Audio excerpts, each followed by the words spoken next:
오늘 소개해드릴 책은 최근에 출간된 경제현상의 경제학적 이해라는 책입니다. 전남대학교 명예교수인 김영용 교수가 쓴 책입니다. 김영용 교수는 전남대학교 교수, 한국경제연구원장, 한국하이에크 소사이어티 회장을 역임하고 현재는 전남대학교 명예교수로 있습니다.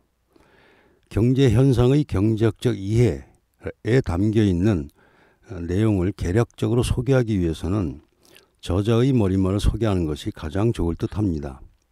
왜냐하면 저자는 머릿말에서 이 책을 쓰게 된 이유를 밝히고 있는데 책 내용은 바로 그 목적에 맞춰져 있기 때문입니다. 그 내용은 이렇습니다. 경제 현상을 이해하기 위해서는 일반 상식이나 감정이 아닌 정교한 경제학적 논리가 필요하다는 것입니다. 다시 말해 일반인들이 경제 현상을 이해하기는 어렵다는 말입니다. 그 이유는 경제 현상 자체가 손으로 만질 수 없고 눈으로 볼 수 없는 추상적 성격인데다가 무엇보다도 대부분의 사람들이 머리로는 애써 이해하더라도 가슴으로 받아들이는 데는 불편함을 느끼기 때문입니다.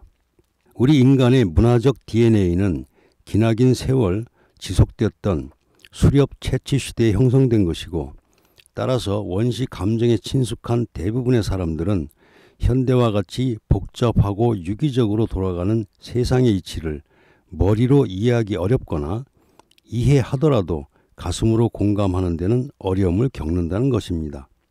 이런 이유로 이 책의 목적은 경제 현상을 일반 상식이나 감정이 아닌 논리적으로 이해하는 데 필수적인 경제학적 분석 틀과 이와 관련된 사례를 제시함으로써 사람들이 경제학적 사고방식을 형성하는 것을 돕는 데 있다고 저자는 밝히고 있습니다.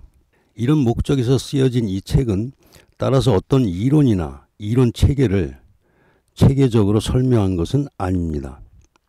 사람들로 하여금 경제 현상을 올바르게 이해하는 것을 돕기 위해 많은 사람들이 빈번하게 오해하고 있는 사안들에 대해 경제학의 주요 개념들을 통해 설명하고 그에 해당되는 사례들을 소개하는 식으로 소설하고 있습니다.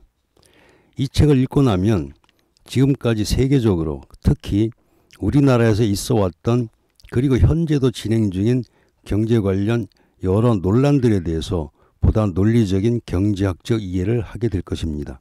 책은 전체 12장으로 구성되어 있는데 큰 카테고리를 보면 재산권, 시장 질서, 경쟁, 가격과 비용, 정부와 투기, 자본가와 기업가, 복지, 경기 순환론 및 정부 규제로 되어 있습니다. 몇 가지 주요한 것을 소개하자면 제1장에서는 재산권의 유래와 자유와의 관계 그리고 사회주의의 불가능성에 대해 서술하고 있으며 제2장 시장질서에서는 행동규칙과 자생적 질서 그리고 정의에 대해 다루면서 존 롤스의 정의론과 시정경제의 요소들을 비교하면서 롤스의 정의론을 비판하고 있습니다. 제3장 경쟁에서는 생물학적 경쟁과 교환학적 경쟁을 구분하고 오스트리안 학파의 경쟁 개념에 대해서 다루고 있습니다.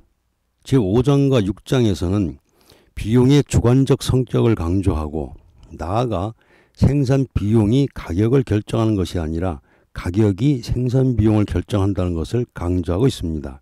납품 단가 후려치기나 백화점 셔틀버스 운행 금지를 가격이 비용을 결정한다는 명제에 비추어 설명하는 부분이 흥미롭습니다. 또 현재 뜨겁게 논란이 되고 있는 아파트 분양가 규제가 하나의 사례로 들어가 있기도 합니다. 제7장 정보와 투기에서는 정보를 경제지로 본다는 것 그리고 투기 및 투기꾼의 특성과 기능들에 대해 서술하면서 이와 연관지어서 아파트 재건축 초과 이익 환수의 문제도 다루고 있습니다. 제8장 자본가 기업가에서는 자본가와 기업가를 개념적으로 구분하고 이들의 역할과 이자 및 이윤의 원천에 대해서 다루고 있습니다. 제9장은 한동안 논란이 뜨거웠던 그리고 현재도 논란이 뜨거운 기업 지배 구조의 문제를 다루고 있습니다. 제10장은 복지의 문제에 대해 서술하고 있고 제11장은 오스트리안 학파의 경기 순환론에 대해 다루고 있는데 저자는 머릿 말에서 이 부분이 매우 전문적인 분야이기 때문에 일반 대중이 읽기에는 다소 어려울 것이라고 하고 있습니다. 그런데 다른 어떤 책들보다도 이 부분을 알기 쉽게 설명하고 있다는 생각이 들 정도로 자세히 그리고 이해하기 쉽게 설명하고 있습니다. 마지막 12장은 정부 규제를 뒷받침하는 이론적 근거들에 대해 비판적으로 살펴본 뒤 여러 가지 사례들을 소개하고 있습니다. 이 책을 쓴 목적이 사람들이 경제학적 사고방식을 형성하는 것을 돕는 데 있다고 저자는 밝히고 있는데 저자의 바람대로 이 책을 읽고 나면 여러 가지 논란이 되는 사안들의 논점에 대해 보다 명확하게 알게 되고 나아가 여기서 다루고 있지 않은 여러 가지 경제 현상에 대해서도 상당 부분 논리적으로 바라보고 이해하는 데 도움이 될 수 있을 것이라 생각합니다. 자유주의와 시장경제의 중심 자유기업원